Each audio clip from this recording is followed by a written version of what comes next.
Okay, open the meeting for March 21st. It's time for 6:30. I don't see Mr. Johnson yet, so we'll just start with our regular stuff. We've done the abatements.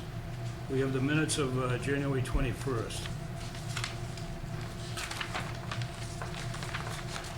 Make a motion to approve the minutes of January 24th. Second. Any more discussion? Any in favor? Aye. Aye. Opposed, abstained? It's a vote. Superintendent status report. Thank you, Mr. Chairman. Since the last meeting on the status report, things have been relatively quiet, allowing us to focus on routine tasks. The one noteworthy thing would be that the monthly PFAS result came in for this plant planning, and it was actually positive news. The level was 13.4 parts per trillion, which is down from about 17.5. So that's a good direction to go. What we want to see is it keep going downward and get lower than 10, which would 10 parts per trillion, which would reduce our monitoring. So that was the noteworthy thing. Like I said, it's relatively quiet, so that's the report. Going in the right direction. Yeah, definitely.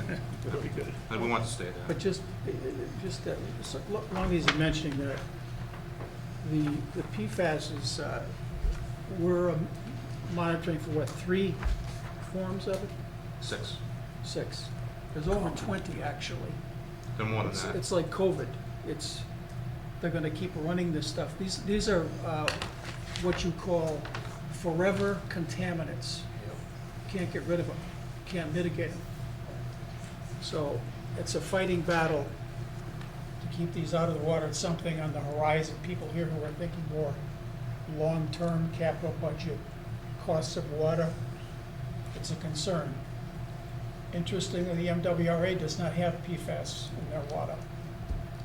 We have it in ours. Medfield is building a new treatment plant for $12 million. And there's an expansion component of $4 million to deal with PFAS. It's going on right now. So it's a concern. I'm just pointing out something on the headlights. When you hear the term PFAS, it's not an incidental, insignificant thing. It's an important issue.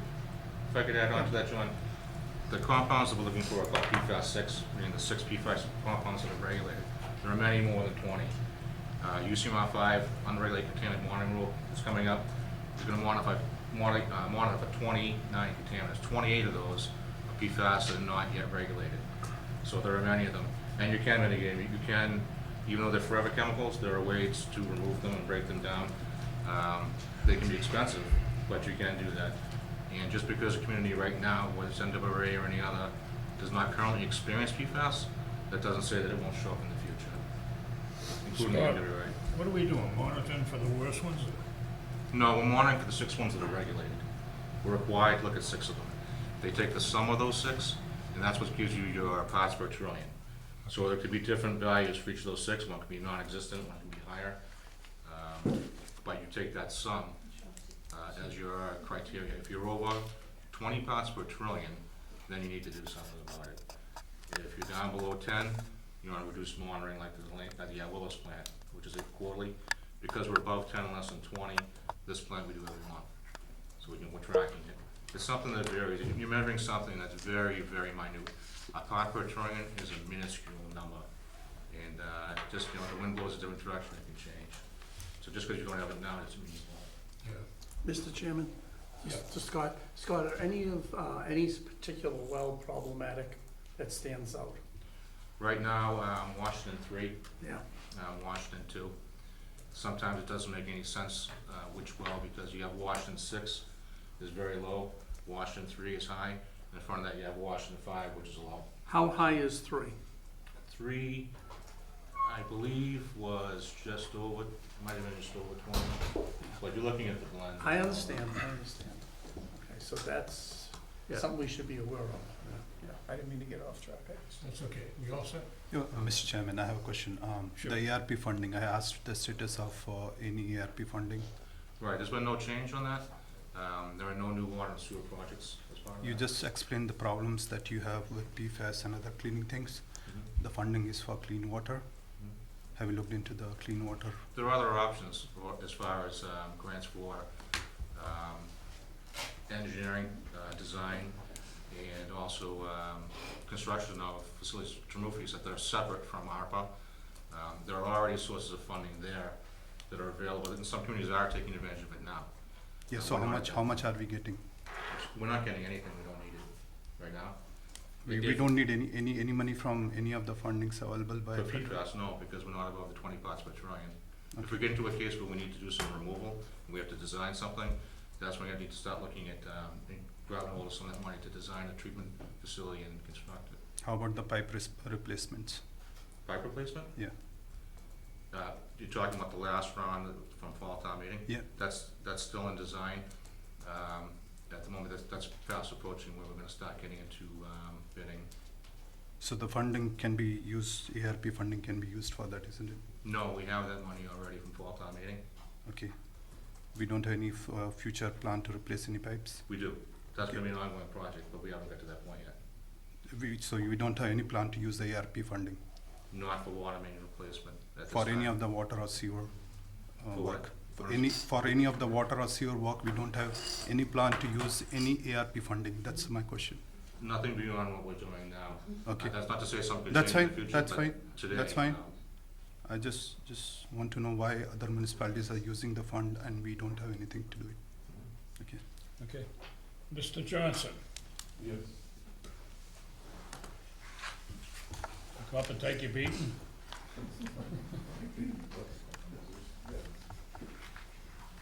So, as you know, as your agenda reads, we're on the agenda to talk about the budget. And I just more or less wanted to have a discussion with the commissioners prior to you setting the rates. So myself, Jody, Lisa, Scott, Rick, can get a sense of what would you like the budget to look like? It's your budget. And so we can kind of build our motion around that. So I've presented you folks with a couple of different scenarios so far.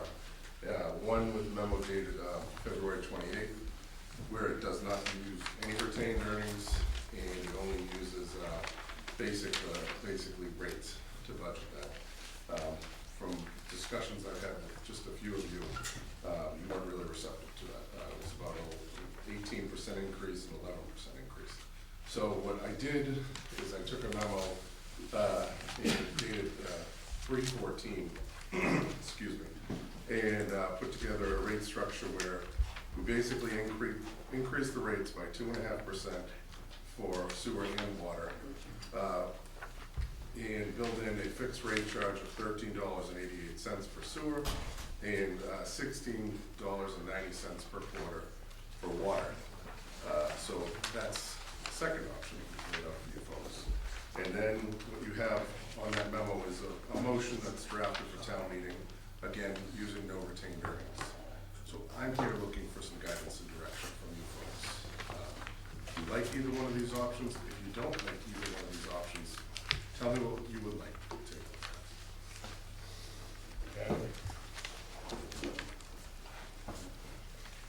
Mr. Fasenello? Well, I thought we were going to be discussing these on April, at our budget meeting, which is when, April 4th? Fourth. Yeah, April 4th, We're not gonna take any votes tonight yeah. on rates. I just was curious, just looking at this and not, really going through it. Irrigation, I don't know why that's at 2.5. And I don't know why, these things should be reflective of how much water people use. Irrigation is not the same as, domestic water you need for cooking and washing. So if people, it's sort of a luxury, irrigation, unless you have a farm or something. And then you could always talk to us about that. And this out-of-town water, I have no desire to keep that at 2.5. So what the proposal is, I'm sorry to interrupt you, but just to quickly catch your eye. On 3/14, we changed rate tiers 1 and 2 to 2.5%. Yeah, right. with the fixed rate of $16.90 per quarter for every user.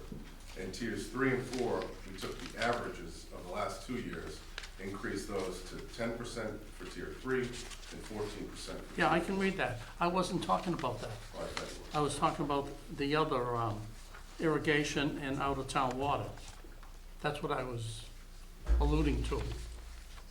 Mr. Chairman, the fixed rate is not doable. The fixed rate of $16 is almost like 45% increase in the cost of Right. thing. So that's not doable. The second thing is most of the municipality where they have fixed rate, they're doing monthly billing. Example from Norwood. Norwood has a monthly bill, but their rates are low. Their rates are like Well, 38. Norwood's a different story. Yeah, They don't have it's a treatment- Westwood, They don't have treatment plants, they run WRA water. but the water cost is lower than us. They have $38 water cost, and we are charging $54. Really. Most of the communities that have a fixed charge are not monthly. Most of them are quarterly, which is what most of the I'm talking about two, metropolitan yeah, areas. I'm talking about two neighboring town, Westwood and Norwood. Both have monthly bills, and I have the Right. monthly bills also here. Canton, Stoughton, others are quarterly and have fixed charges, so. Jim, I have a question for you. If we went with something like this, what are we gonna do with the retained earnings if we don't use them to pay back on the rate? So the part of the retained earnings, I overheard you talking about pipeline before we started, is to continue to invest in our infrastructure here in Walpole, especially on the sewer and water side. So I'm getting the sense that you may not like the two alternatives I presented. I've drafted 13 other alternatives, 6 on the sewer and 7 on the water. And Pat, you were right, Commissioner Fasenel. We're not looking to set the rates tonight, but we need, the finance team and the DPW team need to know what you would like to look at next week. If you don't like these two options that were presented, what do you like? And that's what I'd like you to take a look at.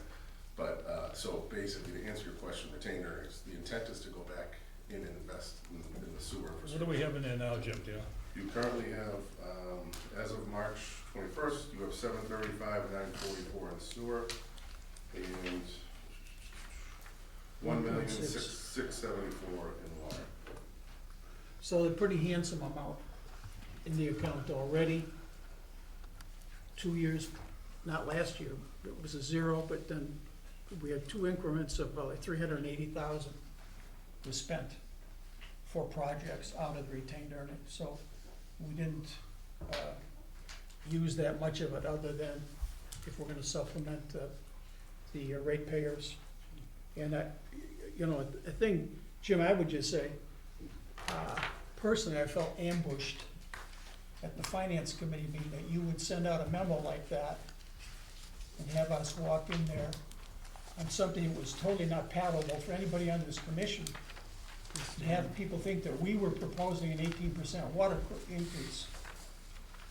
I mean, I don't know why you did that, but I felt a lot of animus towards us, which, I think we should have been notified something about this beforehand. We've been talking about Proposition 2.5 and 2.5% increases, and out of the blue, we walk into a meeting and we're proposing 18% increase. I had a feeling you might say that. So I gave you this memo on February 28th, John. This commission, the Water and Sewer Department, had an appointment with the Finance Committee where you were supposed to discuss the budget. I know you and Commissioner Abbott showed up for that. They generally ask, what's the motion and what are you gonna do on this one? They make the main motion. What I presented to them was, this is the main motion based upon using zero and retained earnings. When we discussed this with the sewer and water rates, with you folks over Zoom at your last meeting, you said, we don't wanna rush into this, we don't wanna make any decision. I'm not rushing into it. It's your budget.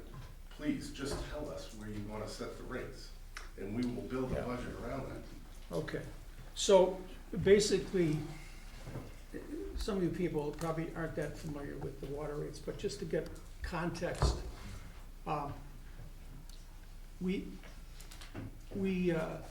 budget, let's say $6 million for water.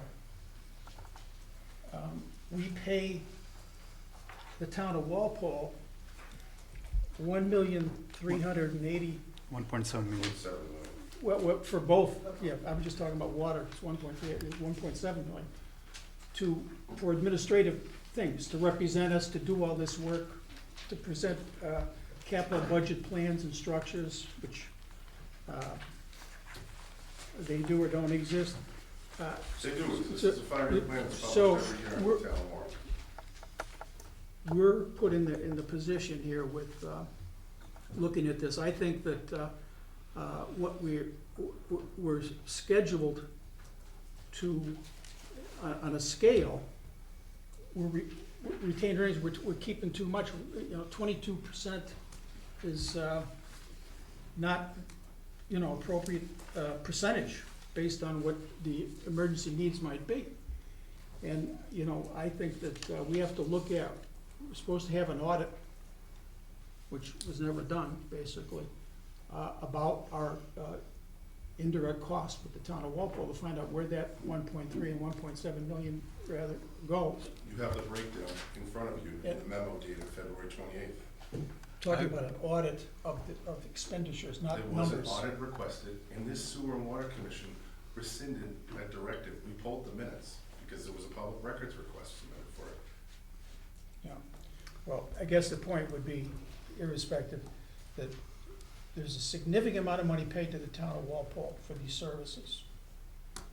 And I feel that this issue didn't have to be presented this way. It's very clear that Pardeep pointed out, the revenue figures that you've showed in your projections are way out of line.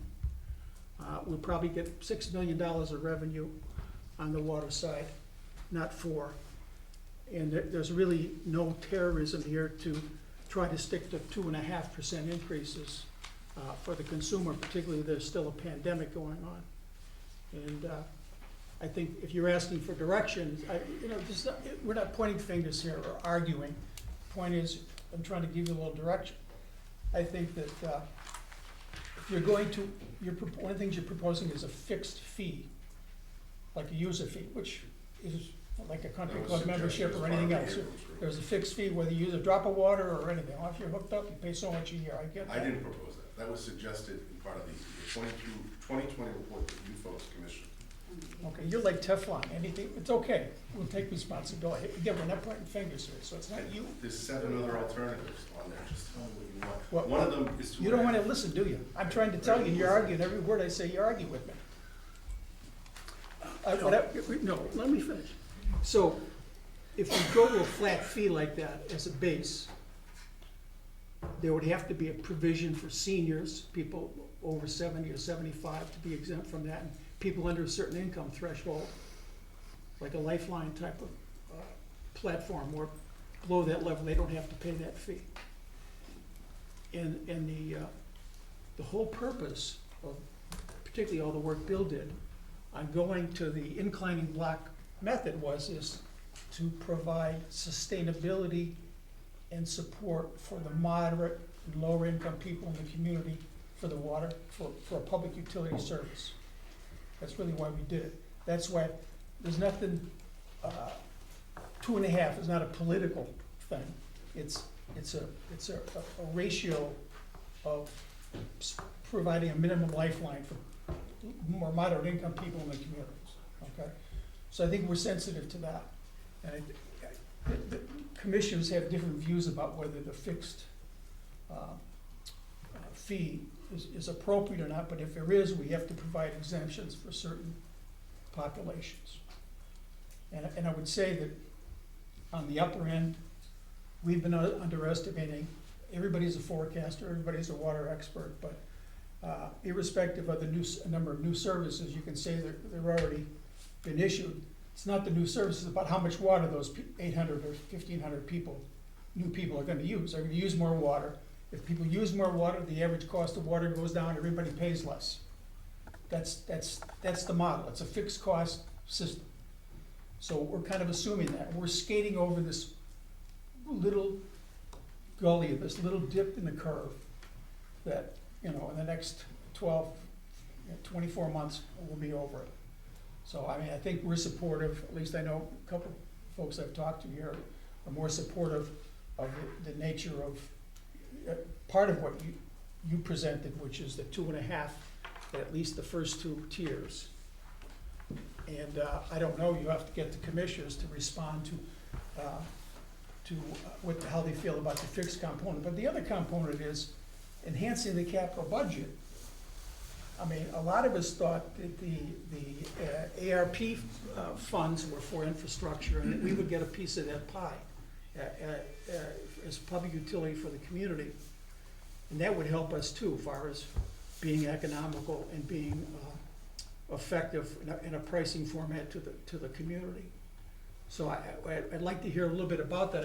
I understand the selectmen have already earmarked half of that money or so, but I think we weren't aware, because we were talking among ourselves about when it becomes available. We want to know, because we'd like Scott or Rick to put our oar in the water and apply for something, and get a piece of it for our capital budget. So I think we're interested in that too. It doesn't necessarily fit into your memo, but it does in a way, indirectly, because if we don't have that, then we're funding that strictly out of our reserve. Billy? I'd just like to get a sense of from the other members of the commission, if we went with the option that was, 2.5 on the tier 1 and 2 and higher percentages on others, with the fixed charge, if we had some sort of a discount for lower income being based on some other formula that, like the utilities use, so that we don't get involved in seeing people's, tax returns and whatever, when other organizations already have that. And seniors, not just. Well, the only reason even though I think we're almost all seniors, you don't look like a senior. No, I've seen it, but I'm against any rate increase because the revenue Well, I numbers. was just wondering, I Yeah. was gonna make a comment that not all seniors need a And they wouldn't have to take it. No, there is a I suppose way. you're right. There is a way. The Westwood is doing a minimum charge, and the minimum charge is half for the seniors and anyone who is getting a grant. Minimum charge is not a fixed cost, it's a minimum charge on your water bill. So let's say you're using 100 units per month, that's the minimum charge everyone has to pay. So Westwood is doing it, and there are options, but if you're talking rate increase and all, then it's not an option, at least to discuss, because if you're putting a fixed cost and the rate increase, then the rate increase of 45% to 50%. Okay, you guys all set? Jim, I've been doing a lot of thinking. You're probably not gonna like it with my results are. I'm on a fixed income now. I retired for the 3rd time. I just got a $600 increase in my taxes for the school. I can't go along with this stuff, this water stuff. I'd rather stay using retained earnings to get back to it. I would say myself, I'd like to see 0% increase on tier 1, 2.5% on 2, 10% on 3, and 14% on 4, and no surcharge. That's my feelings. Mr. Chairman? That way you're helping the elderly a little bit, because they're not using as much water, so there's no increase there. Can I just ask you a question then? So Sure. if the rest of the board goes along with this, you want us to set up the rate structure around that, and then whatever the balance is, where we feel it may not meet the budget, we need to use the rest of retained earnings. Correct. If the number, to make the budget balance, then 0, 2, 10, 14, whatever, to make it balance, use retained earnings for the rest of it, right? Yeah, but I like to keep the first 2 down, and I don't go along with a surcharge either. That's another $60-something a year. It's a tax increase. So you wanna raise the rates and hit with a surcharge? My God, you're looking at another $100-something a year, probably closer to 2. Mr. Chairman? Sure. And Commissioner Hassinger touched on this. What to me seems important is that the federal government put out, I think it's $2 trillion for infrastructure and other things. Do we know how much the town got? Yes. We know how much, okay. Do we know how much has been allocated to the Sewer and Water Commission? It's been allocated to the entire town. I I'm more than willing to sit I down can- at any time to talk about So- retained or ARPA money. The town got, I can't remember if it's 7.5 or 7.7. 7.4. I'm more than willing to sit down and talk to you. If you Oh, want to okay. sit up and say, Jim, All right. tell us Because select where we want these. people worried about retained earnings because of any infrastructure problems, and if we know how much we're going to get, there's things we have things that we need to address.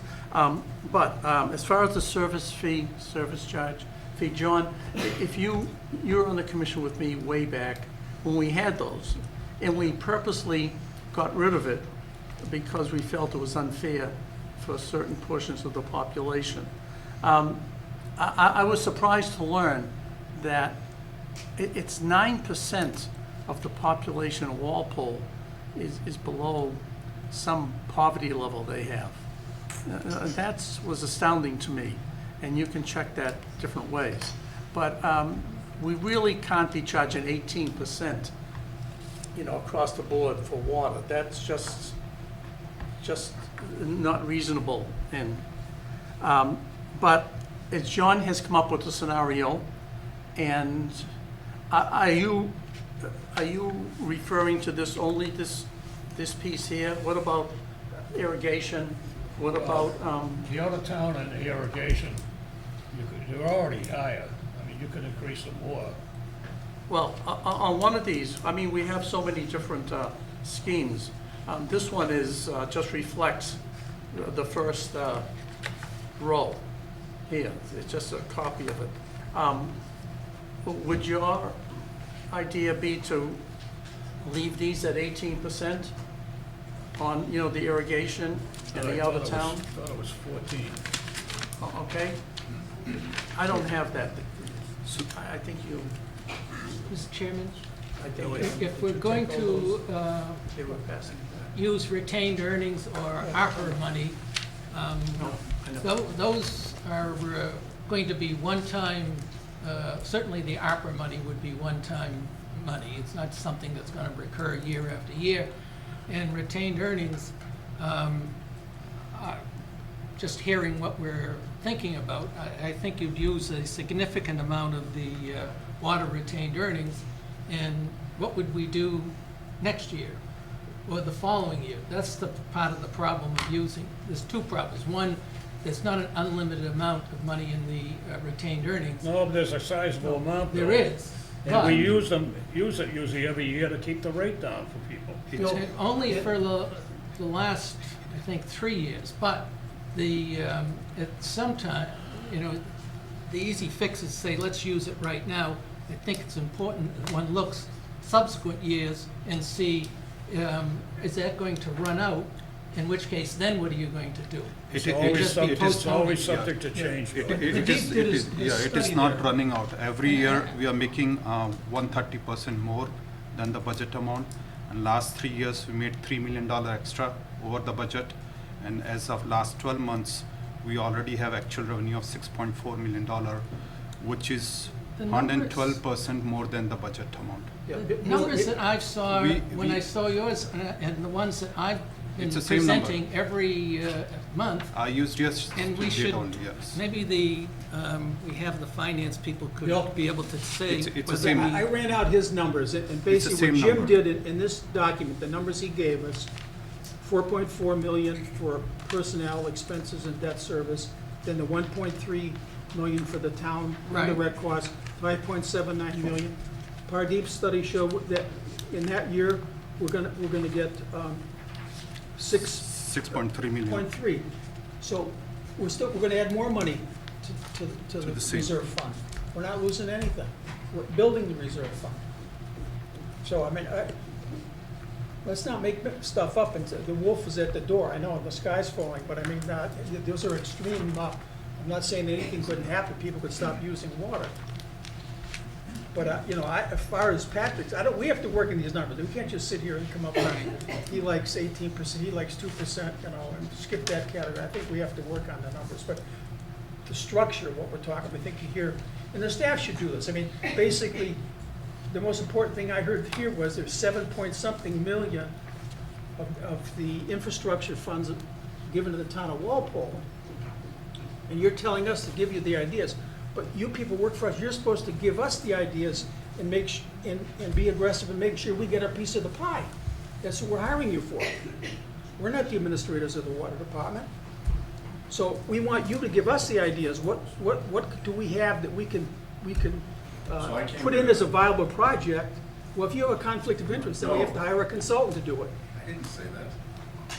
I came here tonight to talk about the budget. If you want to have a separate talk about ARPA, just submit a request. We'll draft a letter for you, John. We'll do this for you. I don't want to be at odds with the commissioners on this one. You've made it very clear to me. You didn't like the rate structure that I set up based on rates alone, the 18 and the 11%. I gave you another option. I'm getting the sense you don't like that. At least with John Splain's directive, I have something to build the budget around. I may not agree with it. The finance people don't agree with it, but we work for you, John. We're going on the record. We're concerned to continuously, each year, year in and year out, using retained earnings, but we'll do it because you're directing us to do it. Well, the 2.5, but on the other point, irrespective of what you like, the ARP is part of our budget and is part of our capital program, and it is part of a revenues pot that fits into this budget. So it isn't a sidebar, and it isn't an external thing, it's part of what we're working on, and it's another form of relief. And, So, we do have to bundle that in some way.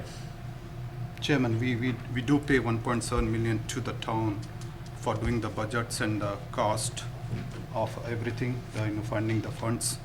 And it looks like the town got 7.4 million, but our cost is fixed. It never reduced in either last year, nor this year. We got, the town might have got Corona fund, they might have got any other fund, but we never reduced that cost to the water users. Our water user fees, indirect cost is always fixed as 1.2 million, 1.3 million, and every year it's increasing. There's no benefit to the water users of the funds which they got for the whole town. And the thing, Jim, the other thing is, well, we're doing 2.5 for the consumer. We've been very generous with the town. We're giving the town a 3.85% increase. Thank you. You're welcome. As far as indirect costs, it's not just, we're paying the town's money. It's the health insurance, it's property insurance. know what It it covers- is. We've gone over this, and you have the list of exactly what it is. It's been there for a long time. And it's called indirect costs because it's the cost that the town gives over. I'm appreciative of that, John, so thank It's you. good, it's healthy for the town, and we have to reinvest in our own community. Mr. Abbott? All right. Jim, do you have enough information from what John Spillane came up with to come up with We a... can develop it. I just would like to know, is that the general consent? I'm not asking you to vote, but just, could you tell me if that's the general consensus? My thing, Jim, is you're running people out of town, the elderly. John, yours is the general consensus. I just want to know, No, does no, Patrick no, want another? no, Isn't that a no. general consensus? No. That's his Okay. own opinion. It's my opinion. The water There's no blocks, consensus. Mr. Commissioner, the water blocks are by the family size. Any rate increase to block 2, block 3 is against the families. I'm totally against it. Block 4 is used by condos. Any rate increase for any will affect all the condos, all the people who are living in those condos. So So can I say something? your block rates are by the family size. I'll give you Okay, 5 scenarios then. Yes. Each one of you tell me what you want, and we'll present it to you that it night, can't if be, that's- it can't be, penalty to the families. So Everyone you're- has to take the burden. You're a 0, right? Mine is 0 because your retained earning is $6.4 million, which is more than the budget amount of $5.4 million. That's it. Commissioner Vasanel, what would you like to be presented? Well, I was looking at this a little differently. And it's, I don't know if this is the time to talk about this, but when you build a water system, you don't build it just for domestic water. You build it for protection too. One of the big costs we have is providing water for fire suppression. That's why buildings that are not in the town but are on our border want to get our water, because we have industrial water.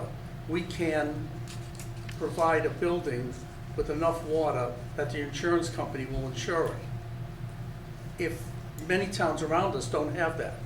Okay, now, we had to pay for that. We have a very robust system, way more than the people need to drink water out of. But the people that we built this for, the companies, the industrial companies and other companies, they should be paying more. So when you were talking, you gave me the idea about the service fee.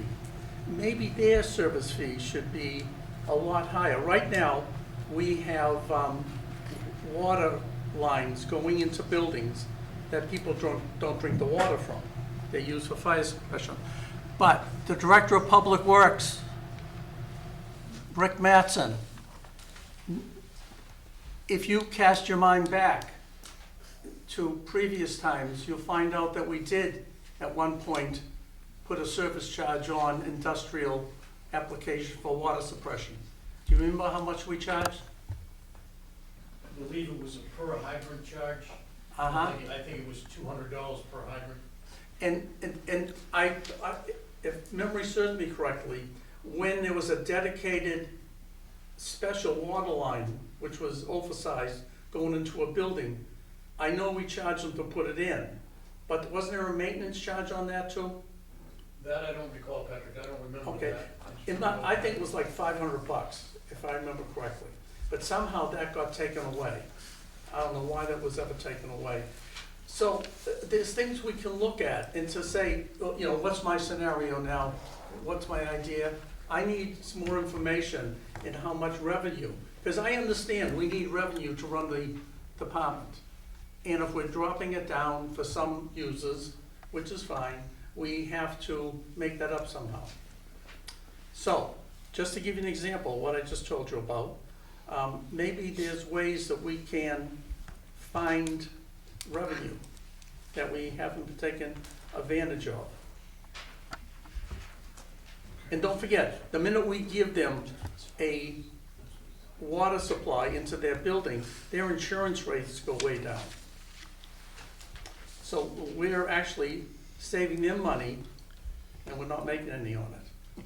But if we're increasing the fees for the step 3 Well, and 4, We used to No, charge fire for hydrant. every hydrant Fire that hydrant. was on private property, John, and that disappeared. And now, we're bound to fix those hydrants, and we're paying to fix hydrants that are only used by private concerns. They're not for the public. Cambridge and, a lot of cities, they charge extra for the fire hydrant. So we need to look A at lot of the those, states. Mr. Town Administrator, if you would Thank you. please. John, could you tell me what you think? Well, as I say, I want to discuss all the things you proposed. I think the fixed fee in the beginning may be a valuable tool, because I think there are scenarios where there are meters, but they're not run, but we service those resources anyway. As long as the elderly and the low income are protected, I think that's viable. It gives a plateau to the variable cost and the price elasticity of water. And I think that's the important thing that we haven't really discussed is we can expect more water. The more we keep raising the water, as Bill records, the water use keeps going down. The reverse would be if we lower the water price, the use should go up. So, and that's the solution, basically. It's a fundamental of economics. So I think if we're going in this direction, 2.5, that's not a decrease by any means, particularly in a fixed cost model. But in the environment we live in the inflationary environment, 2.5 is a good deal, I would suspect, at least for the next couple of years. It's not forever. And Jim, I think we're sensitive to the margins within retained earnings. We have a significant margin there to work with and cushion. As long as we manage that and observe it and respect it, it's gonna guide us through this short period. I understand you have to be defensive because fiscal responsibility of the town, you're worried that, you don't want a catastrophe and have to have emergency town meetings to bail out You're right. some situation, but I really don't see that. I think we're in good shape. For people don't know too, we're very fortunate. We have a redundant system because we have 2 plants. There's a lot of wonderful things about our water system, and the number of wells and so forth, that make us different than other towns. So, I think the system's in good shape. It was just unfortunate, this rumor came out about 18%, brought everybody out of the woodwork being angry. It's unfortunate that happened. So I think we can get through this as commissioners and get to look at some of the responses, if, you care to shape a few scenarios back I'll to give you us. some more scenarios. Joe, just been over the what do you want? First scenario. My main concern is that we have to raise $6 million worth of revenue. And I am concerned about some of the proposals without sitting down and looking at actual numbers to see, does it actually work? But it's probably worthwhile to look at that. If you go with the 18%, it doesn't affect the low user whereas if you go with the fixed rate, it does have an impact on the lower users. I would look at either of those two with something for low income. Another idea is that our largest debt amount is coming off. FY '23 is the last year. Maybe you look and say, all right, we'll do something with the retained earnings for this one more year, and I think we have to stop using this. And then look at, once you've lost about $675,000 at our current debt cost, keeping in mind that we're adding another 200 for the June Street project, and we're gonna lose probably another 220 million from the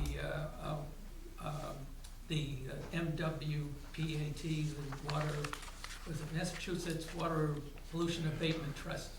But the net's for like around 200,000 of those three things, so maybe it's three ideas there. There's two approaches with a low income and possibly considering making FY '23 is the last time we use retained earnings, and looking at the fact that there is a significant reduction in the debt. Okay. You guys are the boss. We'll give you a couple budgets, a couple scenarios for the meeting on the 4th. And then if you could, maybe on your agenda include, I want to get a sense of, after you set the rates, are you going to be supportive of the motion for town meeting? Because I want to make sure I have the motion that you folks are comfortable with, because it's going to be, funding sources will be listed out as the rates, the various user fees, miscellaneous receipts, and then whatever the difference is in the retained earnings. So, John, if you don't mind, we'll put that on after your rate. Yeah. Thank you. So, Lady in the back. the real boss. Yes. So I just wanted to point out a couple of things. And the reason we're bringing up fixed rates and almost sounding the alarm is because we're trying to, at least from my perspective, face reality. Okay, so I have a responsibility to make sure that financially things are running smoothly and that we don't encounter any issues. We've used retained earnings to fund the budgets in the past. I understand why, but what my concern is now is the infrastructure needs to be updated. That should be maintained as we go. What was that, 2% or something like that we're supposed to? Yeah, so, I'm concerned that with the use of retained earnings, we're gonna have a problem, we're gonna dry up.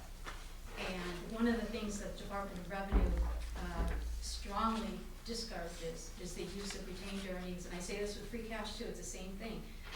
The use of funding operations with your retained earnings, okay? Retained earnings are supposed to be your reserve. It's supposed to fund your things like capital, but not your operations. So I think the last estimate that I looked at, water was looking at $15 million over the next 4 or 5 years. I mean, that's a lot of money. Where's that gonna come from? Well, let me answer that. The public can't afford it. So if you take that path, we're gonna have to scale down the water and sewer department. I mean, the public can only pay so much for water. Government wants to grow forever. It's my complaint about the federal government. They have no limits. They don't care. They just print it and spend it. We have to pay for it later out of blood. Understood. So But that's we have to why- get, that's- we're trying to avoid scaling down the water department and scaling down our staff by doing this in a smart way with our excess reserve funds. And we have, the reserve fund is close to 25% of our budget. So, I mean, So- how much do you want to reserve? You want to reserve 100%? No. So, I mean, we just have to, the town just has to cool it. It's an insatiable demand for money from government. And I know you're not the bad person here, but you're preaching the sermon. You know, you can't get blood out of a stone. The consumers already showed you by raising the rates what happened. They're not using the water. That's making the problem worse. Well, So that's a good you and a raising bad, the rates, so- you're not solving the problem going to 18%. You're creating a revolution. You're creating an insurrection. That 18% was to, and these are my words, you know, to get your attention, to make you understand that we have an issue here. And I have a real concern. We haven't done capital, last year or two? We're kicking the can down the road. What's gonna happen if all of a sudden, and I know nothing about water systems, so, you know, if all of a sudden, you know, one's not operating? Well, wait a minute, that isn't true. But no, my point, Mr. Commissioner. John, is that, with all due respect, my point is that if something tragic happens, what are we gonna do? We have We need to- 1.7 million in one account, 1.9 million, you know. We've spent some of that already. Are we in emergency?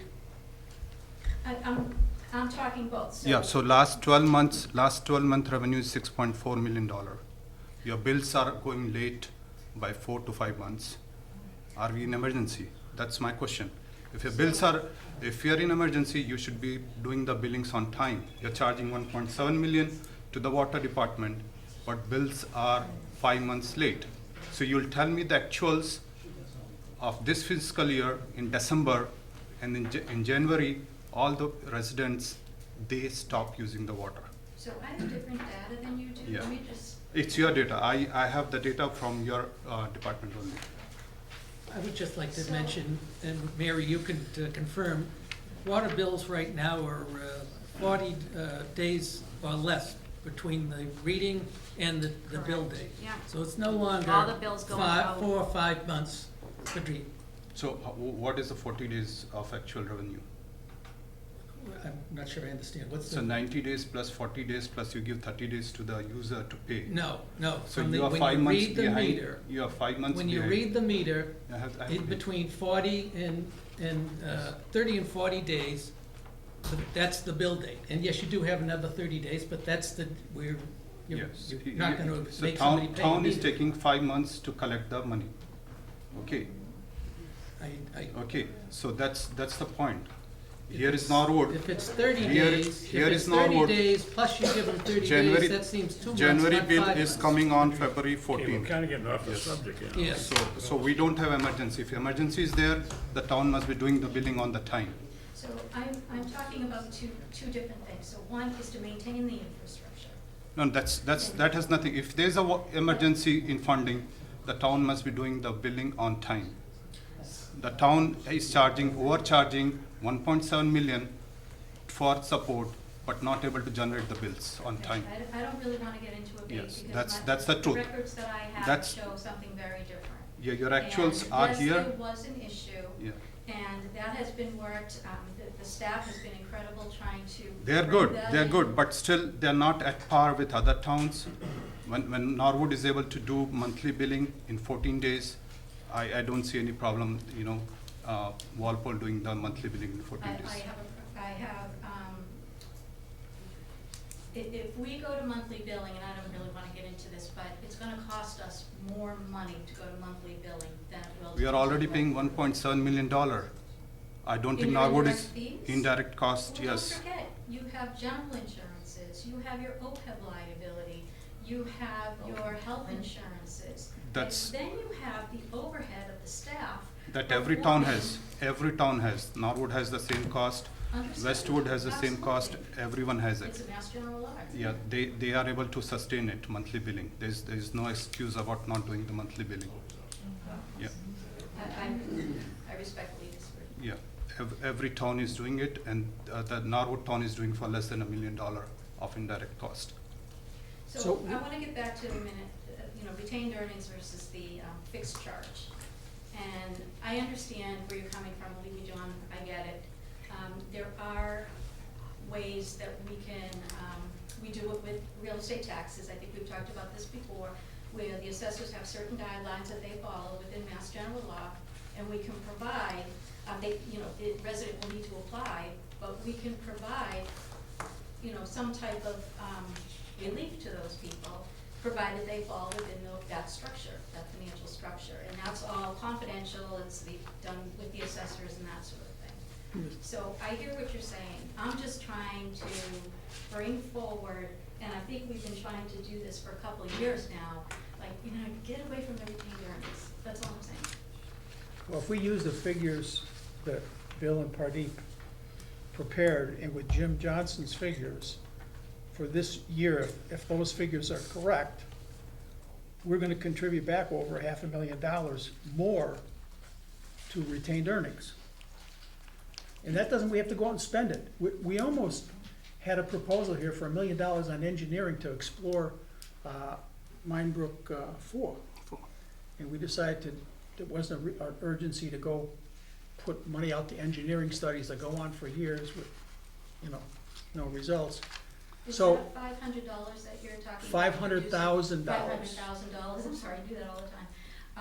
It was Is that something- 3 million to actually design and construct, but it's Well, in no, its- I'm talking about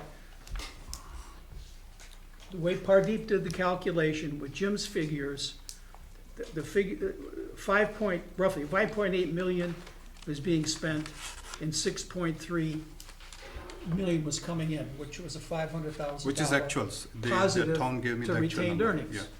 So, no harm, no foul. So I would like to take a look at that calculation. Yeah.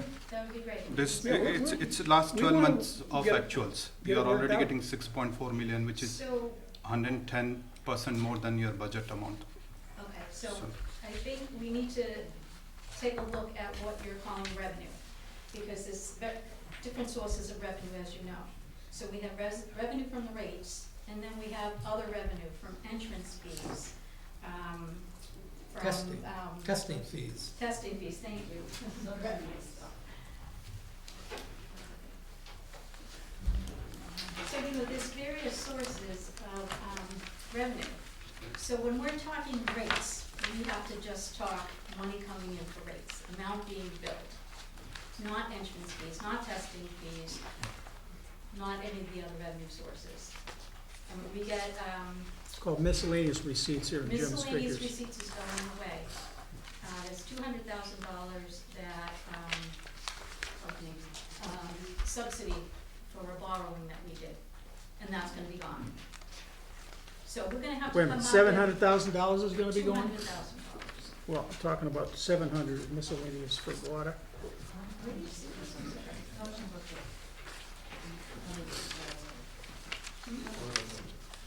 You got user fees and miscellaneous receipts. What year is that, John? 'Cause This is the March 14th memo from James Johnson. Oh, okay. Because I know what's in the revenues is we have the MWPAT subsidy, which is, will be disappearing. This will be the last year we get that. That's 221 million. Testing fees is relatively small. It's He's added it up, 36,000. he's added it all up to 700,000, 696. That's well, Jim's figures, those aren't mine. Yes, that's correct. So you have So- $200,000 that was a subsidy for our debt. Then we have 210 that we're estimating in entrance fees. So my point is, that $700,000, you can't count on. Okay, the 200 this year you can for the subsidy, but next year? Yeah. So I'm trying to send a message here that, the entrance fees, we had great days where we were getting $800,000 in entrance fees. Well, it's not like that anymore. So I think we just need, my point is just stop, think about the future, think about your infrastructure, and Well, let's You know, think I about selling encourage- more water, so the water rates can come down, everybody can have water, and we can pay our budget. How about that? You're in the sales department, not me. Let's go sell that water. Okay. Thank you for your time. All set, Judy? Yeah. Anyone else like to speak on this? Well, go ahead, Mr. Hamel.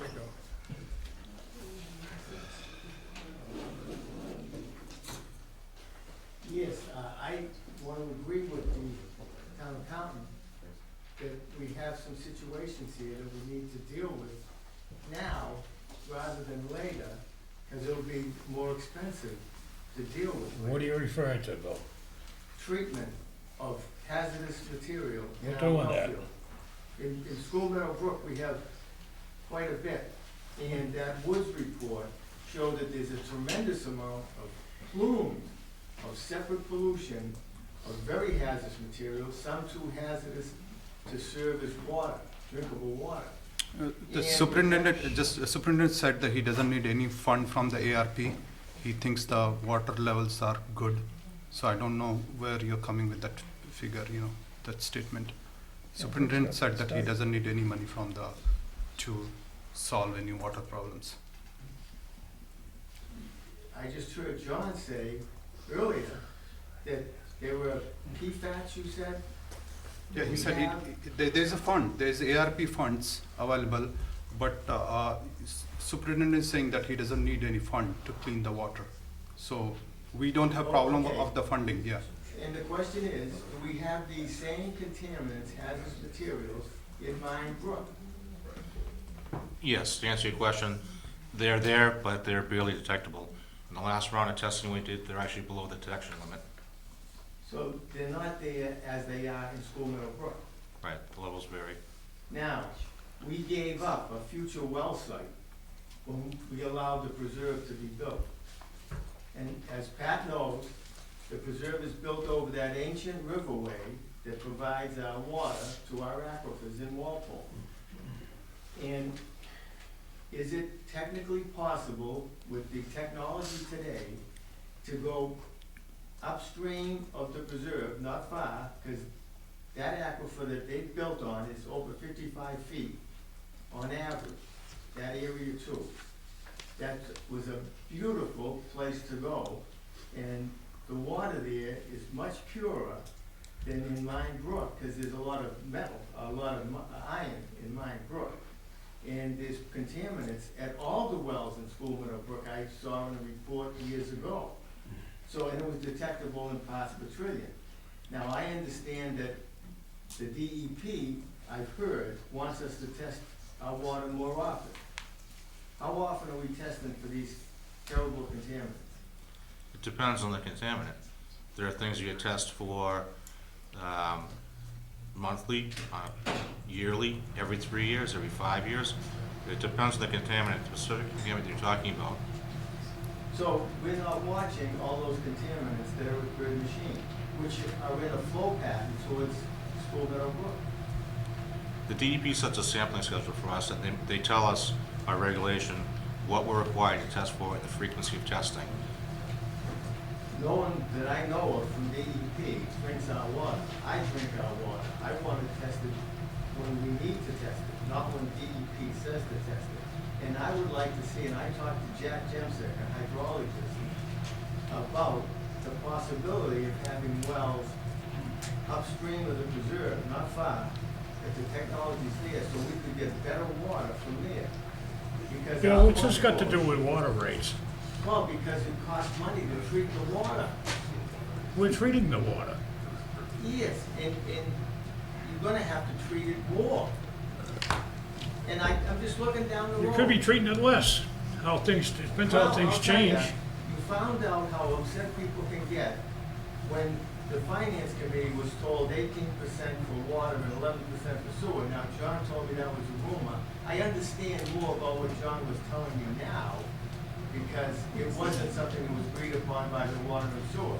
But you have to look down the road and get water that's purer and better than what we're getting now out of School Meadow Brook. You're probably not gonna get purer anywhere. You got more I population, disagree. more population. You're drawing from different areas you never did before. You treat it. Some of this water from the Woods report that you people have, water can't be treated. Okay. All right, thanks, Bill.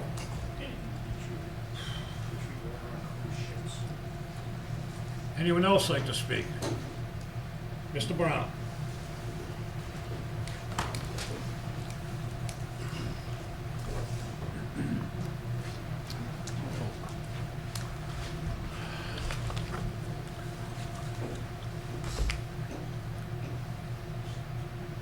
Good evening. So it's just come to light recently about the proposed rate increases of 18% on water and 11% on sewer. And it got me thinking about the time back in 2017 when we had a discussion, a motion was brought to the table by me, and we all voted on it. And this was regarding an audit on the indirect costs and many other items in that discussion. And the vote passed. So I went down to town hall and I pulled a FOIA request for the results of that audit. And come to find out, the audit was never done. Could you explain why the audit was never done? I think I can answer that. Rick? I don't think the audit was done because the commission was satisfied with the explanation that the accountant gave them relative to indirect costs. Well, the vote was taken for an audit by an independent. But on a further meeting, subsequent meeting, the accountant provided the information that the commission requested. No motion called. I went there, I know. And the commission was satisfied with the information that was provided. But the word for the audit was never. The RFP was never completed. Correct, because the commission was satisfied with the information the accountant provided with the vote. The vote, No, the vote was satisfied. I don't know, can you show us the information on the vote? I think you were provided in your public records request. That whole thing. All I got was minutes of meetings. That's what, I had a specific request in my FOIA. right, and we gave you everything that we had. So, as far as I know, there was never an audit done on the indirect costs. Back then, it was around 1.1 million. 5 years later, it's now, what, 1.7, 1.8 million? So can you explain the rate increases on that? The exorbitant rate increases on the indirect costs? Just, what, 5 years? This year it's I would 3. suggest on the indirect costs, if the commission thinks that they can get a better deal using outside consultants, go for it. So Because just engineering alone, vehicle maintenance alone. No, it's a question of auditing. No, he's asking correct question whether that indirect cost has been audited or not. I'm talking about the indirect We want a costs. third, I'm no, talking no, about the indirect costs in general, okay? he's, The information was provided with percentages. but was- is was it percentage- audited by a the third board asked for party any clarification time for the- in they last asked for 5 years? clarification. They were satisfied. His That's question why is, the no, audit never went forward. no, his question is it audited by a third party in last 5 years? No, it Okay, has not. that's it. Yeah, so it's not a valid cost. That's To my knowledge, it has not been audited by a third party. 20% indirect cost is too much. We don't pay 20% indirect cost anywhere in any And I services. would say, be careful what you ask for. And as far as, That's fine. rate increases and use and retained earnings, when I was a water and sewer commissioner, we used retained earnings, and to get us down to 1% was only around, what, $75,000? If I remember correctly? I believe it's more than We that. were always using 300,000 and 400,000 to bring the rate lower. 50, 75,000 The last time won't we make used much 200. Tom.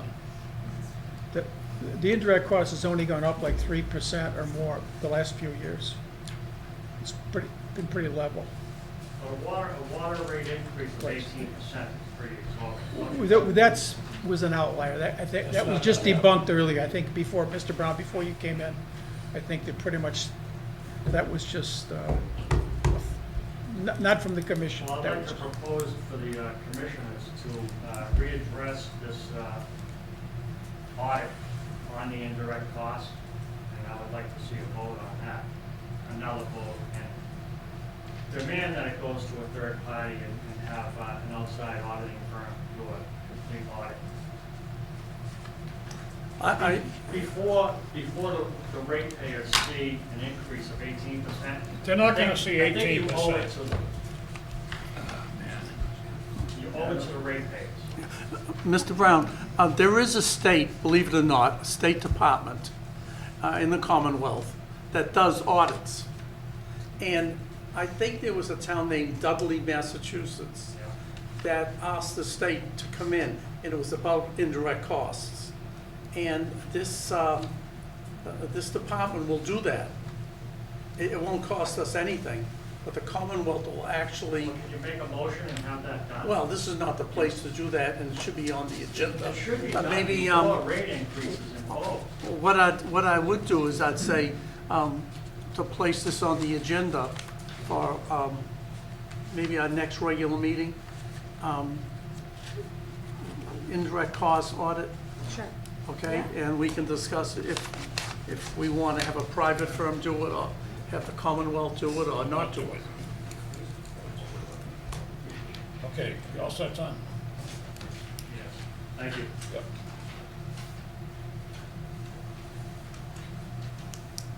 I don't see any more hands up there, so we're gonna. I just have Oh, one. I'm sorry, go ahead. So, excuse me, my name is Mark Sullivan, the Finance Committee. My question is, does the board have a consensus of what the retained earning amount should be for water and for sewer? Because when I look at the budgets and I see your revenues, I just want to get an idea of, we should have this much money put aside for each category to cover whatever incidental. So I'm just wondering, does the board have 10, 15, 20, what your recommendation is?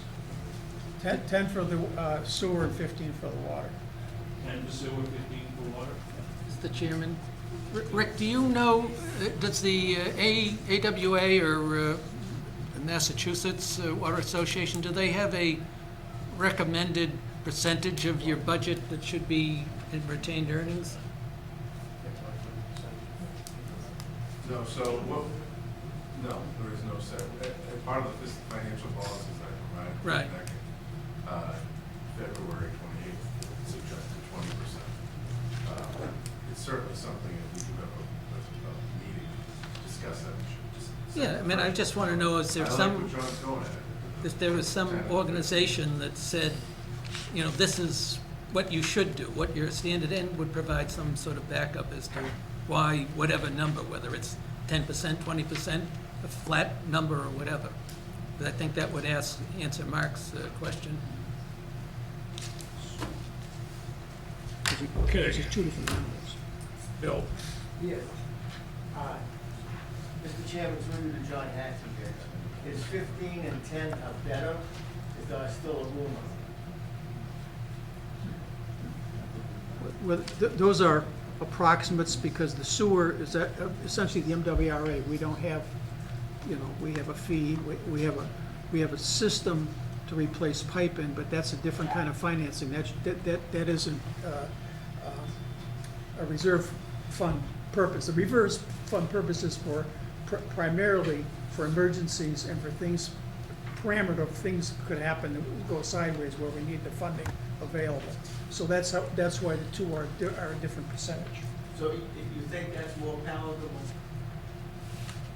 Then what?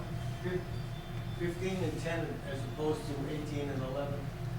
No, we're talking two different things here, Bill. The 18 and 11 is, we're okay, yep, go ahead. Joseph Erp Funding. I have a question. I was here the night that the Abrams report was given. And if I'm not mistaken, I believe at that time, they suggested approximately 15 and 20% of your earnings should be set aside for revenues. Am I wrong? And if I'm not wrong, or if it's within that ballpark, would it not make sense, knowing the situation potential coming in the future, the way everything is going up, the world economy, the whole bill whack of everything, would it not be smart to, as has been suggested, to set a base that you want a minimum of 15 or 20% of the retained earnings to be set aside each year, so that you're setting a goal, you're gonna have it consistent going forward, so you're not going to be in this situation again. And if we get to the point where hypothetically you're thinking in approximately 2 to 3 years, things might turn around. And who knows, who has, you know, the magic ball to give you the answer. But hypothetically, if you're in that positive position, it's positive for the town because the revenues will be more. What do you have to lose by not having common sense? If you're running a home, you need to know how much money you're going to have in the bank for an emergency.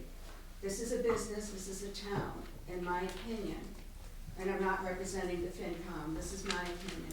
You should have a set rate, whatever you decide upon, the majority of you, that set rate should be for retained earnings for both sewer and water.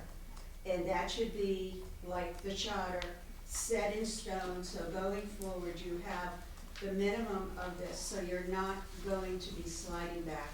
And when we have years that are more positive, you have the retained earnings to show for that. And when you're in a hiccup like you are potentially heading for right now, it's better, and I commend Jody and Jim for what they've been saying.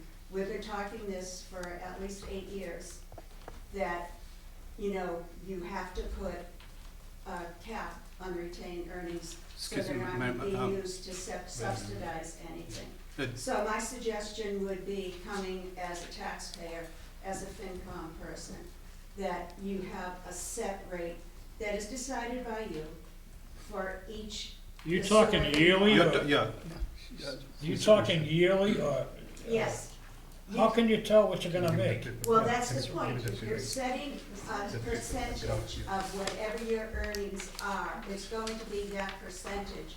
So that's your base going forward. And if you hypothetically think this situation is going to improve in hypothetically 2 years, then we'll be on a plus side. But if it's not, and nobody knows what the situation's gonna be in 2 years, you don't know what the world situation's gonna be next week. yes, so, But you will have, excuse me, yes, sure. you will have the basis of this as your foundation, and it will be a solid foundation going forward. Yes, have you seen the actual numbers of the budget, the water enterprise funds? I have too. Yes, so I've from been on the last finance 3 committee for years, 12 they're more than 130% of the budget amount. So we are already collecting more than 30% every year. The How much point more do you being want? The point being is that you're not setting a base, and I'm sure in your home, with your home budget, you're setting X $4 million number in last 3 years is sufficient. I'm not gonna talk No. over you. No, so that's the point. Here is showing that last 3 years, we had 131%, 135%, and last 12 months, we are 112% above the budget, the actual revenue. That's a town figure. So we are, yeah. So just to tell you, that the finance director, the person who's in charge of all the money, does not agree with that statement. That's your numbers. You Well, gave me that Telling you, number. The woman in charge of all the numbers do not. Here are the numbers given to me. I'm not Here sure are the where numbers. None of those have the retained earnings on those two that we provide, that I provide monthly, don't list retained What earnings. is 6.315 million dollars revenue? No, but shows the number of, Actuals, this yes. is the amount that we're pumped, Yes. doesn't have retained earnings, and this has the revenue based on each of the budget items as, for both water and sewer. It says 6.3 million. Yeah, but that's not retained earnings. No, That's not retained. I'm talking about revenue. The revenue Well, no, you is, said you got retained earnings, you kept saying that they were up, the revenue is more so, than one. Anyway, we can Jody, go later. I think what Pradeep's trying to say is, folks, for example, in water, even after all the expenditures, we still have 1.67 million in reserve after they spent the money on a $6 million budget. That's over a 25% retained earnings slush fund, if you like. And they want to put more in, they want to put 18%. I'm sorry, I don't go along with you on the 18%. We can manage this, and if we can lower the rates, people are gonna buy more water, we're gonna have more money. Our problem's gonna be, what do we do with all that money in the reserve account? It's not that we're running out of money and need a household budget. It's got nothing to do with this at all. This is a business operation. I understand. I understand. I just want to point out, Pradeep, I'm not sure where your numbers are coming from, but I took numbers off the DOR, which is what we report to them, which is how they go and they certify our retained earnings. And if I look at fiscal 19, and I'm just talking user charges right now, nothing else, so not entrance fees, not testing fees, not anything else. Our budget in FY 19 was 5.2 million. We brought in 4.7. FY 20, we have a structural deficit, okay? We budgeted 5.3, we brought in 4.5. That's a almost 17% deficit, okay? So, And then the reason for that FY 20 deficit was? I'm sorry, Can you tell me the reason for FY 20 deficit? I don't know if I can. It was I mean, late billings. The bills were sent 8 months, 9 months behind the schedule. No, the reason Okay. that in FY Because- 19 and 20 was we were way overestimating the amount of water that we sold, and our rates were, we were estimating that we were going to sell 88 million cubic feet, and we were selling 75, 76, 73 million. And so the way we calculated rates was you took the revenue items such as the estimated fees, the testing fees out, and they said, all right, what's left over? That has to be raised by rates. And you have a big number, and then you say, all right, how many thousands of cubic feet are we gonna sell? If you use 88, you're gonna come up with a lower rate. You use 70, you're gonna come up with a slightly higher rate. And that's the reason that back in 19 and fiscal year 19 and 20, that you had the deficits that Jody has mentioned, because the rates were not, were based on us selling way more water than we Well, we actually shouldn't have were. any money in the reserve account then, Bill. Yeah. Why is there 1.7 million there? Your miscellaneous receipts made up the difference. Yeah, well, that's Yes. part of our revenue. Right, but You can put any semantical title you want in, it's our revenue. it's inconsistent though. It's just like they want to have a fee as But- part of the instruction, that's a different revenue source too. But- We have the farm over here, which could be another source of revenue.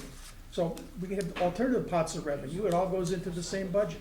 Entrance fees are a one-time thing. We get entrance fees every year, but they are, when one pays that entrance fee, that's it. And if you looked at fiscal year 18, there were over $1 million of entrance fees. No one predicts that. And the following year, and I believe it was FY 19, we had 865,000 in entrance fees. Then it drops down to 107. You can't count on, entrance fees, looking at the largest number and say, that's going to occur every year. It just doesn't. Well, we're flexible, we work with the consumer, there's no sense gouging them for no uncertain purpose. Why gouge the consumer, Bill?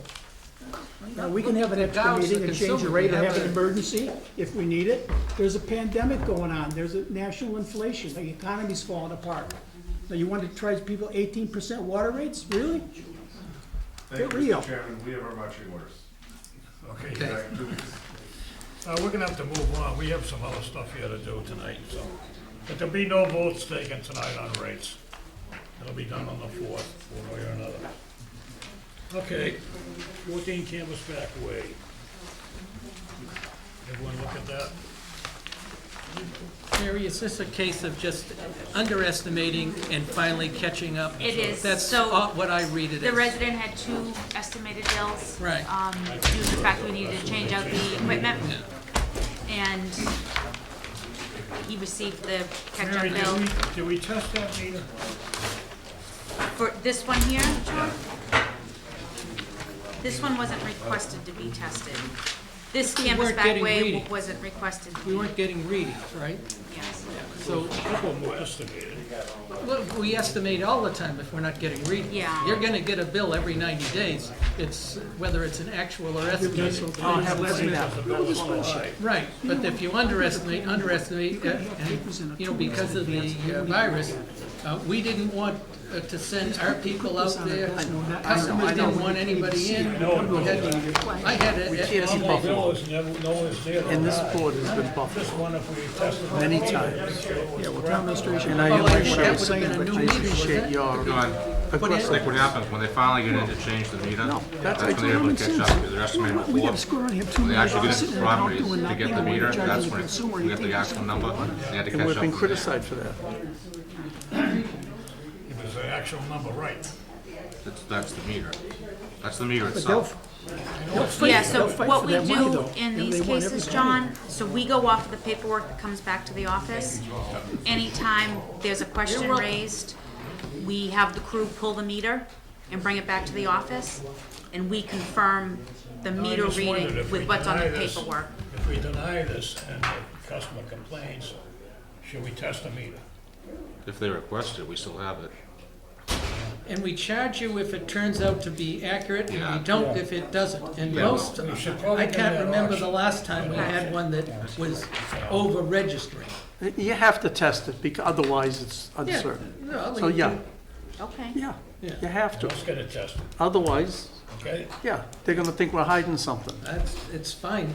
So let's hold off on this one Okay. until we, John, can I, with all this thing here, I forgot to say something, and it's really for us just to know. I talked to MWRA about the sewer assessment that we have no control over. Right. And that is gonna be 5%. Okay? increase. Increase. And, of course, I think we should increase only 2.5, but we have no control. I think a 7.5 increase in that sewer should work, unless there's some radical reason why it shouldn't, Scott. Can you figure out why that budget should be more than 7.5%? But don't answer. No, you need to, Just nod, Think about that. left and right, up and down. Okay. I have another suggestion. We should have a block rate in sewer, the highest, not the family block, the first 1, 2, 3. they don't do it though. In No, other no, words, the for- people we for buy, us you mean to for us raise- internally? Yeah, for us to raise more revenue. I'd like, show me how that works. So it's similar to water, but not the first 3 blocks will be the same. The last block is 20% more, Okay. that's all. Here's our problem. You know the arbitrary and capricious rule. If we can prove that people who flush their toilets more cost the town more, then we can absolutely do what you're saying. So that's beyond the residential use, isn't it? The 4th block is more than residential. The first 3 blocks are the family blocks. Okay, and like I say, if we can prove that flushing the sewer causes the town If it is, yeah. it costs the town more money, then Yeah. absolutely we can do it. But if it doesn't, if we can't prove that, then they're gonna come at us through the courts and say, you've made this up. It And depends on how that's one much thing water you we, use. huh? Depends on how much water you use. That The, all goes into the No, I'm sewer. saying, he's saying a block rate for sewer. One problem that you have, at least I have with that, and I know that there are communities that have done it, is we meter your water. We don't meter your sewer. Yeah, but And it's all over the place. MWRA does. Yes, they They do. just put them in. No, I know, and we have them. We have 2. One that, where So the 2 they- places that goes into Norwood. But I asked them about this, Yeah, and I said, are you gonna have block rates? yeah. And if they do block rates, we could then. Yeah. Yeah, absolutely. Not for the families, but for the last block. Unless we can figure out, No, they could do it, because they're doing it for COVID. Did you hear that, Rick? They're going up the pipes and finding out where the COVID's coming from by sampling the sewer They pipes. set us right Oh, down, my too. God. well, there's only 2, there's north and south. Okay, All right, so we're gonna hold. clock tower, Clock tower. From the planning board. Do we care about this? Well, it's This is not something- an something aquifer. with the It seems to clock me tower. it's an entrance fee issue. For us, it's, Mr. Chairman, Sir? Cliff Snuffer, I think, had something to do with the clock tower. Does he have anything he wants to tell us? I do not. Good. Okay. I'm here to see if you all, in your wisdom, will buy the grid chamber back, and we can get rid of all this conversation. I mean, come on, this is nuts. Make a motion, we send a thing to the plan board, we have no comment at this time. I don't, it's not in the watershed. Second. It's, It's an entrance fee. All's in favor? Aye. Opposed, abstained, good. Okay. Jarvis Farm application. Yeah. No. I make a motion that we approve the application. It's something that has gone for a number of years now. Second. I'd like to speak on that, Mr. Chairman. Go ahead, Patrick.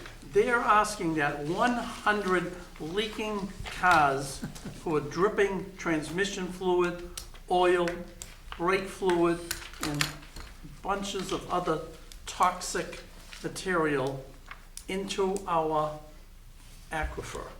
100 cars. I don't see how, as water and sewer commissioners, we can allow this when we've taken oaths to protect the water system. And this is absolutely, anybody can see that if you put 100 cars in our aquifer, directly near our wells, it's gonna cause a problem. So I would emphatically, We had our new parking lot, we'll be all set. I would emphatically vote no on this, and the only way I'd ever vote yes on letting 100 cars in, if there were an environmentally safe way to park the cars. And there is not, even though we're working on it. That's a tough one. So I emphatically vote in the negative on this. Thank you. All right. We have motion and a second. We do? Yes, I motioned, John seconded. Okay. Yes. All those in favor? Aye. I just Opposed, because, yeah. abstained? No. 4-1 there.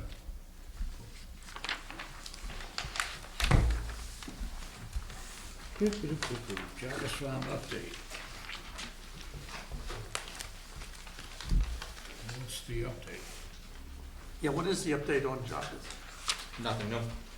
We're working with a company called Fussin' O'Neill to put in a best management practice Yeah. drainage system. Have they come up with any kind of system? They have a system, but I'm not so sure it's gonna work because the water table's real high. So, and to your point of 100 cars, I believe the parking lot that we preliminarily designed was only for like 26 cars. So they'd never put 100 cars in I there. don't think we can put in a lot for 100 cars. Yeah, but they want to put that in now. So we're gonna have cars parked every which way there. If there's ice, they'll probably park in the pond.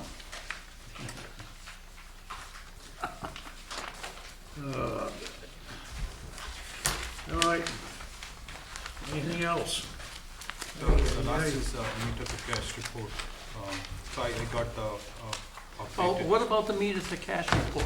Yeah, that's, I'm giving this Speaking update. on it. The meter cashbacks, talking right now. Oh, I'm sorry. Yeah, so Mary provided the latest file. Looks like Take care. we are down to 32 days of delay. And I think that can be still bring back to 14 days. I'm sorry, I didn't catch, what are we down to right now? 32 days of. 32 days, all right. So that's good. Yeah, That's okay. good number. The other point is whenever I'm saying that we need updates, I'm not looking for a human resource update, or just to you and Mary. What I'm looking is the technology update, in the sense, you guys must be doing billing by switching on the desktop, or there's old software you guys are using. The technology, when I'm talking, is about technology. There are technologies which can generate the bill in the night, in 1 o'clock or 3 o'clock in the night. You have to just come to office to review your, reports, daily reports. So your old system must be a desktop-based system. A desktop file which is generated, one person is reviewing, then sending it to another person. The server-based metering, or it's called MDM and others, they can take care of billing in the night. You don't have to run the bill during the office hours. So that's what I'm trying to bring to the attention that there are technologies which can reduce the human cost of generating water. That's So we have to go with the Who whole would new be there system instead tonight? of Munis. No, Munis is fine. Munis is fine. Munis is the system to do invoicing for the municipality. They have a water system which does the whole reading and go to the one server, one place you must be reading the file. From there, they have to generate a bill which needs to feed to the Munis. Now, this all may be happening through manual in the sense like she may have to log into the computer to do that. That can be done through more technically through web service and REST API calls. I'm talking very technically, but server to server thing. And there are services which are like even the payment reconciliation is EDI 810, 820, which you don't have to reconcile with Munis. The bank will send the 820 report, the Munis will take care of it. So those are the system to system call, system to system file, which can be used to reduce the human touch to the whole billing process. We are looking into those technologies. Like we mentioned last time, getting that data to Metron, looking at the water scope, and that's something we are actively investigating. Okay. So the drop counter and all are the real-time monitoring. That will also help because you can, I think, use ARP fund to say that it's for conservation or, giving the consumer the fund, the tools to, reduce the water uses. You can use some funds which are available in ARP or something like, even the Westwood did the same with some other fund which was available with the state. So I think we should be looking for using those funds as much as we can to improve the technology. Bill, I'm looking for a motion. I'd make a motion that we adjourn. That's Oh, before you do that, Oh, see, you set me up there, John. Go ahead, Pat. it's not anything what Pradeep said, so, does he want a motion, or? What? Is Pradeep making a motion? the technology upgrade. I think we had a motion before Well, to Scott said look he's for the looking into Scott. it. already Okay, doing so, Yeah. so what's the status? Well, of let me that? ask one thing, what is this thing about the night? Somebody has to come in at night and do it? No. No.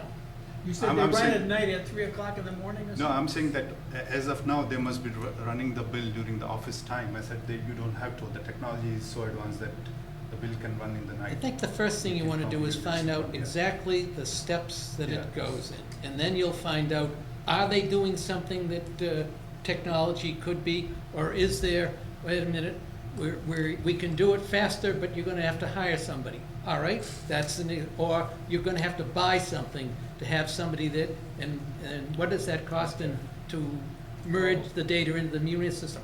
But it's important that you know the steps and what it is, and sometimes you may find, all right, I understand why that is. There's some, restriction, and it could be manpower, or maybe it's equipment, I don't know. Well, superintendent's looking into it. Yes, I agree. So, John, Yes. the town administrator has challenged us and said that he thinks we are all helter-skelter here. But what I suggest is that for our meeting April 4th, it's gonna be easy for you, to generate a scenario, okay, of your own choosing, like you did, John. Okay, you're all done, your homework's done. Yep. Pretty, I'm on the record. generate a scenario, we'll email it to Jim Johnson, okay? And what we'll be asking him is, if our scenarios, how much do they meet the revenue that he thinks we need, okay? well, he asked you what yours, Yeah, and but went by, we don't have anything in writing that we can put our teeth into. In other words, if we drop it to 0, which I'm in favor of that, okay? I think that's the first tier. That would help you. Should be 0, right. It's just, people are in too much dire need. Okay, so, but there's an outcome. But I want to see these big companies who have dedicated fire lines to pay their fair share too. Right. Which I is agree going to with add that. on my scenario. I just don't want to be paying a water tax along with my real estate tax I just got hit with. Right. limited income, you know, it's, Yeah. So, what do you do? so if Comes you out all of do something that, else. if we all do 5 scenarios, and we send to the town administrator, 5 or 1 each? 1 each. Oh, Well, okay. Oh my don't we need the input of Scott and the staff, what they think? No, we don't. You know why? Because it'll come afterwards. Yeah. All right, They're gonna look I made at a it motion, and decide, Mr. is it Chairman. viable? At your request, no less. Well, I'd like to know what they think we. Well, be they high can make the priority. rates up themselves. You I want them can't to make- make a rate? Why can't, not a rate, we're talking about A projects. scenario, no, we're not talking about projects now. Matt, make one up. That's what you said, No, I didn't say project. Never ARP mentioned- projects. What? Isn't that what you're talking about? No, No, I'm not talking ARPA about, projects. No, he wasn't talking about that at all. What's he talking about? You'd have to ask him, he's right He there. was talking about building rates, middle of the night, 3 o'clock in the evening, in the morning. Oh. Do we have a second to adjourn? I second the motion. You first did it. I know, but I'm just trying to help. I did make a motion to adjourn. Yes, I did. All those in favor? Aye. Aye. All abstained. All right. Our town